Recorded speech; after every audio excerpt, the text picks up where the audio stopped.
புதிதாக முடிசூட்டிக் கொண்ட ஓர் இளவரசன் ஒரு நாள் அமைச்சரை அழைத்து, மக்களின் மனதில் நிற்கும் மன்னனாக நான் இருக்க வேண்டும். அதற்கு என்ன செய்ய வேண்டும் என்று கேட்கிறார். அமைச்சர் இளவரசருக்கு எப்படி புரிய வைப்பது என்று கொஞ்சம் யோசித்தார். சொல்லிப் புரிய வைப்பதை விட ஒரு சோதனையை நிகழ்த்தி புரிய வைத்தால் நன்றாகப் புரியும் என்று நினைத்தார். சற்று பொறுங்கள் அரசே என்று சொல்லி சிறிது நேரம் கழித்து 3 கண்ணாடிக் குவளைகளில் நல்ல தண்ணீரைக் கொண்டு வந்து நிரப்பினார்.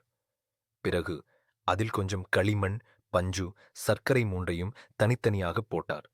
அதை கவனித்துக் கொண்டிருந்த இளவரசருக்கு ஒன்றும் புரியவில்லை. களிமண்ணோடு கலந்த தண்ணீர் சேரானது.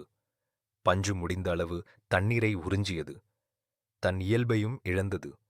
சர்க்கரை தன்னை முழுமையாகக் கரைத்து நீரையும் இனிப்பாக்கியது. பின் அவர் அரசரைப் பார்த்து, தான் கெட்டு தன்னோடு சேர்பவர்களையும் கெடுப்பவர்கள் களிமண் போன்றவர்கள். தன் இயல்பை இழந்து பிறரையும் உறிஞ்சுபவர்கள் பஞ்சு போன்றவர்கள். தன் இயல்பை இழக்காமல் தன்னோடு சேர்பவர்களையும் இனிமையாக மாற்றுபவர்களே சர்க்கரை போன்றவர்கள். இந்தச் சர்க்கரை போன்றவர்களைத்தான் இந்தச் சமூகம் விரும்பும்.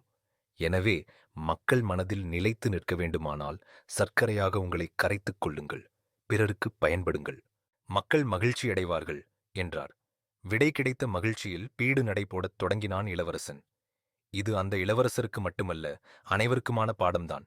மகிழா பகிர்வு பதிவு